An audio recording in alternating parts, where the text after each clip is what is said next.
On va accueillir peut-être quelqu'un que vous connaissez, c'est Thierry Verbeek. Thierry Verbeek, c'est un artiste plasticien qui interpelle le spectateur. Et c'est le moins qu'on puisse dire parce que c'est vraiment dans le sens propre du terme. Il laisse le spectateur s'exprimer sur son propre travail. Ses œuvres s'intitulent La Toile, Culture ou encore Streaming.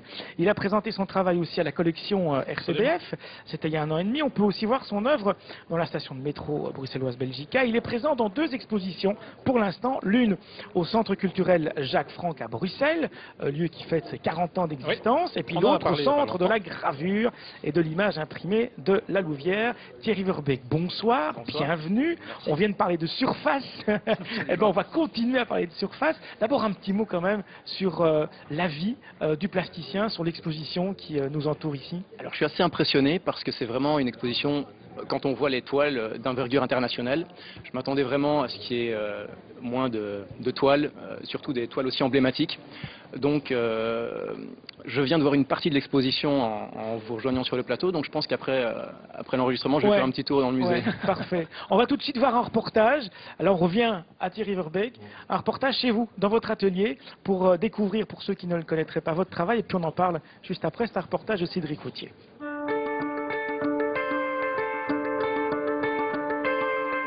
Alors en fait, tout part de photos de main. Ces photos, ensuite, je les retravaille complètement. Donc ça devient une vraie création numérique, puisqu'en fait, je rajoute parfois de la netteté, j'efface certaines imperfections. C'est vraiment, à la fin, une création numérique. Quand le travail à l'ordinateur est fait, j'imprime les mains digitalement. Je réalise plusieurs tests d'impression, donc ici on peut voir que j'ai réalisé des tests avec différentes densités, différentes luminosités. J'en choisis une définitivement. Ensuite, je lance l'impression en grand.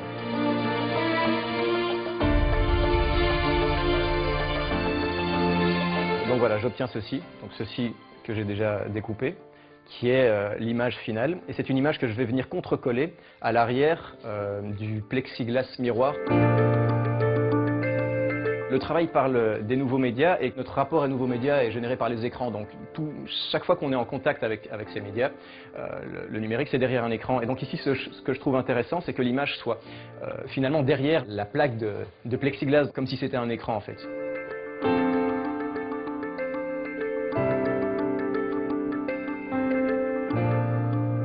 Voilà, c'est une partie, bien sûr, du travail de Thierry Verbeek, mais en voyant les images, on se dit, si Warhol avait eu l'ordinateur, il aurait peut-être fait comme vous. Finalement, il y a la répétition, oui. Il y a l'utilisation de l'image, il y a la surface, comme vient de nous dire Pierre Sterckx. Est-ce qu'il y a quelque chose, en effet, de l'art de Warhol qui vous a, quelque part, inconsciemment ou non, influencé dans votre démarche?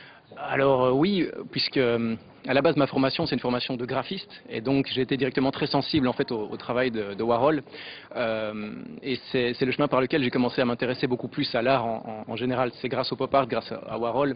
Ce qui me plaît beaucoup chez Warhol, c'est que c'était vraiment un artiste dans son temps qui avait compris son époque et qui parle de son époque, d'où le succès aussi de son travail. Et c'est ce que j'essaie aussi de faire dans ma démarche, c'est de parler de mon époque, d'essayer vraiment d'en trouver les caractéristiques et d'essayer d'exploiter ça dans mon boulot. L'ambition démocratique, c'est aussi, de démocratisation, d'aller vers le public, parce qu'on sait que le public intervient dans vos œuvres. C'est aussi une chose que vous auriez pu, comme ça, aller retrouver chez Warhol, parce qu'on sait que lui aussi, il avait une démarche quand même assez démocratique. Il faut expliquer quand même, et ça on l'a découvert notamment aussi à la Canvas Collection. Absolument. Voilà, Thierry, vous fabriquez des images que vous exposez un peu partout, et à côté de l'image, il y a un petit Steve qui pend.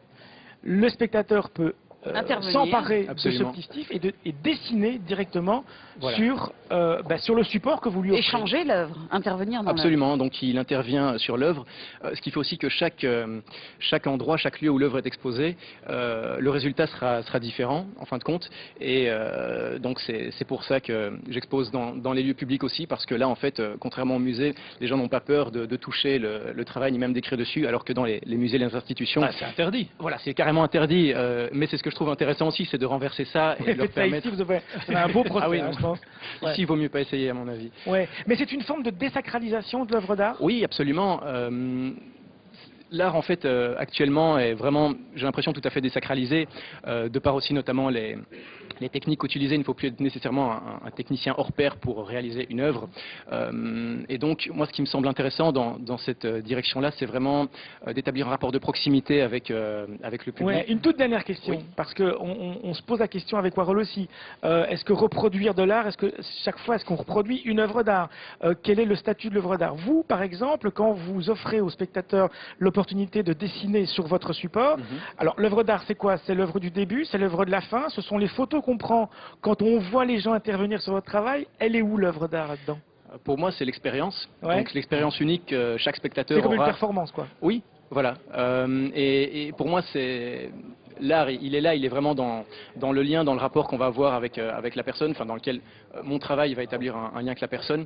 Et c'est un lien qui est de toute façon chaque fois unique, puisque chacun va l'apercevoir différemment, Ouais. chacun va se l'approprier différemment. Et donc voilà, c'est ce qui est important pour moi. Alors, votre travail est visible pour l'instant au Centre culturel Jacques Franck, je l'ai dit, puis aussi et jusqu'au 5 janvier prochain au Centre de la gravure et de l'image imprimée. Vous trouvez toutes les informations, bien sûr, sur les différents sites des lieux qui sont cités, mais aussi, bien sûr, sur notre site où nous reprenons toutes les informations pratiques sur les informations sur les sujets que l'on vous présente.